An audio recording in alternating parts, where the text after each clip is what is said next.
to a story that's coming from Bihar. I will get in Mr. Azad, who happens to be from Bihar, on the story, because we saw visuals today of police lathi charge happening at teachers and aspirants for the STET or the state, in fact, technical eligibility tests exams.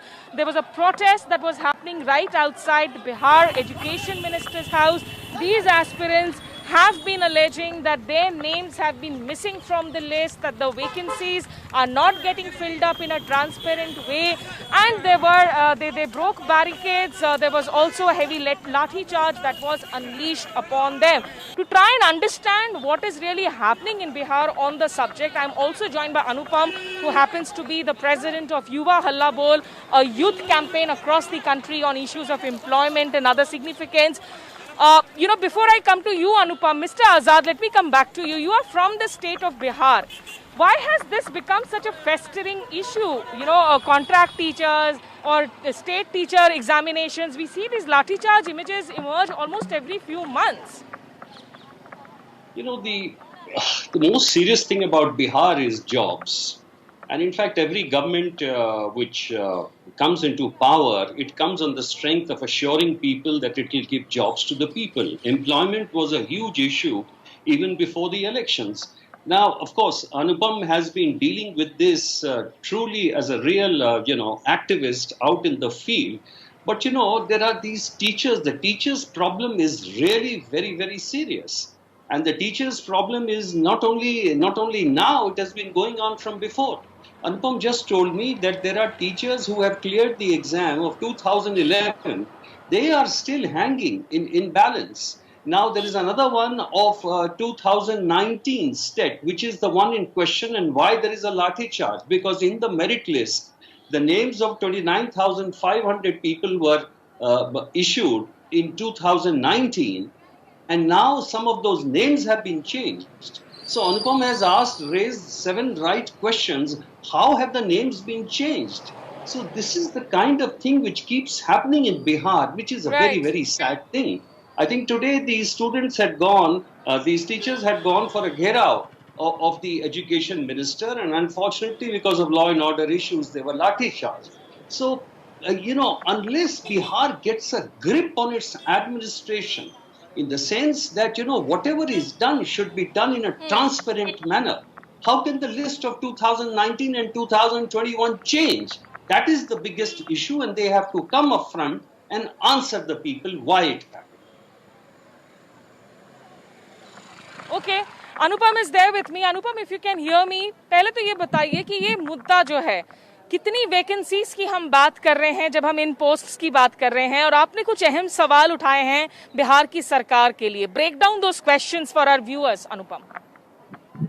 Yes Smita, पहले तो जो larger picture है इस पूरे teacher recruitment issue का, मैं पहले उस पर आता हूँ और फिर जो स्पेसिफिक स्टोरी है आज की उसको लेकर भी सारे जो क्वेश्चन है उसको भी मैं ब्रेक डाउन कर देता हूँ.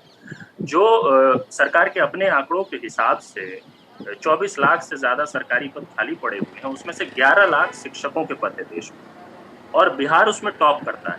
बिहार की बदहाल शिक्षा व्यवस्था के बारे में सब जानते हैं, देश दुनिया में कहानियां सुनाई जाती हैं. ये जो सरकार के अपने आंकड़े हैं कि 3,15,778 सैंक्शनड लेकिन वेकेंट पोस्ट सिर्फ बिहार में. किसी भी सरकार के लिए ये सबसे बड़ी प्रायोरिटी होनी चाहिए थी. वॉर फुटिंग पे रिक्रूटमेंट करना चाहिए था, टाइम बाउंड रिक्रूटमेंट प्रोसेस के जरिए. लेकिन अब हम स्पेसिफिक बिहार स्टोरी पे अगर हम आए तो 3 तरह के समूह हैं जो आज भी जिनको लगता है कि उनके साथ पूरा न्याय नहीं हुआ, जस्टिस नहीं हुआ. एक तो प्राइमरी टीचर्स का 94,000 का, जिसको लेकर हम लोगों ने काफी कैंपेन किया, सरकार को प्रेशराइज करने की कोशिश की, तो वो अब उनका शेड्यूल जारी हुआ है काउंसलिंग का. एक दूसरा समूह है जो 2011 में जिन्होंने एस्टेट क्वालिफाई किया था, उसमें भी हजारों हैं जो अभी तक बेरोजगार बैठे हुए हैं. आप समझिए 10 साल बीत गए, और सरकार, क्योंकि केंद्र सरकार ने MHRD ने एक ऑर्डर इशू किया कि जो टीचर एलिजिबिलिटी है उसको हम लाइफ टाइम कर दे रहे हैं, तो कई सारे जो बीजेपी रूलिंग स्टेट्स हैं वो इसी को उपलब्धि बनाकर पेश कर रहे हैं कि अब तो आपकी जो एलिजिबिलिटी थी टीचर बनने की वो तो लाइफ टाइम हो गई है, हमने बहुत बड़ा काम कर दिया है. सो ये वैसा है कि भाई हम आपको लाइफ टाइम वैलिडिटी का सिम कार्ड दे रहे हैं लेकिन उसमें इनकमिंग आउटगोइंग नहीं दे रहे हैं, रोजगार ही नहीं दे रहे हैं, नियुक्ति ही नहीं दे रहे हैं, तो लाइफ टाइम वैलिडिटी का क्या करें. और जो तीसरा और जो सबसे इम्पोर्टेंट इशू है नहीं, तो इनको जब कहते हैं अनुपम, एक क्लैरिफिकेशन, जब ये कहते हैं कि आपको हमने जो है लाइफ टाइम गारंटी दे दी, मेरी आवाज आ रही है अनुपम, जब ये कहते हैं कि भाई आपको लाइफ टाइम एलिजिबिलिटी दे रहे हैं, इसमें इनको कोई फीस तो नहीं आ रहा है, सरकार की तरफ से कोई पैसा तो नहीं आ रहा है, और वैकेंसीज की भर्तियों में भी धांधली की बात की जा रही है।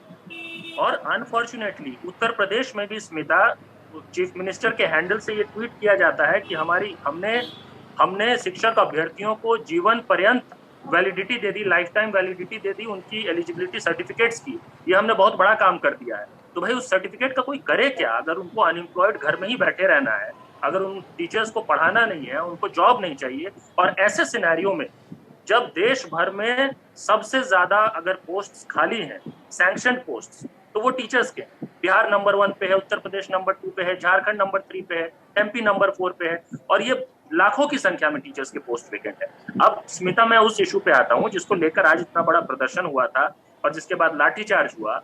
और अनफॉर्चुनेटली देखिए, हमारी कई बार आप तो अक्सर अनएम्प्लॉयमेंट को लेकर कंसर्न भी रहते हैं, उसको लेकर डिस्कशन और क्वेश्चनिंग भी करते रहते हैं, लेकिन जनरली जो हमारी सो कॉल्ड मीडिया है उनको तो दिखता भी तब है जिस दिन लाठीचार्ज होता है। सच्चाई ये है कि इस वक्त अनएम्प्लॉयमेंट इतना सीरियस क्राइसिस है, हर वक्त हर स्टेट में सड़कों पे अनएम्प्लॉयड यूथ है, अपने ज्वाइनिंग के लिए, अपने प्रोसेसेस कंप्लीट करने के लिए, भर्ती निकालने के लिए। अब जो एस्टेट 2019 की बात है वो ये है कि एक टीचर एलिजिबिलिटी टेस्ट नोटिफाई हुआ साल 2019 में। 2019 में जो नोटिफाई हुआ उसका 12 मार्च को 2021 में लिस्ट जारी किया सरकार ने 24,599 क्वालिफाइड कैंडिडेट्स का। अब ये जो नोटिफिकेशन था 2019 एस्टेट, ये 37,000 पोस्ट के लिए था। इस पर ध्यान दीजिए। यहीं पे जो प्राइमा फेसी मुझे स्कैम दिखता है, जिसको लेकर पटना में मैंने प्रेस कॉन्फ्रेंस भी किया था 3 दिन पहले, वो ये है कि 37,000 वैकेंसीज है नोटिफाई हुए सरकार की तरफ से। जब लिस्ट जारी हुई क्वालिफाइड कैंडिडेट्स की तो वो 24,599 है, और जब मेरिट लिस्ट तैयार हुआ 21 जून को, अभी पिछले सप्ताह, तो सेम फिगर 24,599, एक कम है टेक्निकल रीजन से, 24,598 सेम फिगर सरकार मेरिट लिस्ट में जारी करती है। लेकिन हजारों की संख्या में ऐसे कैंडिडेट्स हैं जो क्वालिफाई तो हुए थे 12 मार्च को, लेकिन मेरिट लिस्ट से गायब हो गए।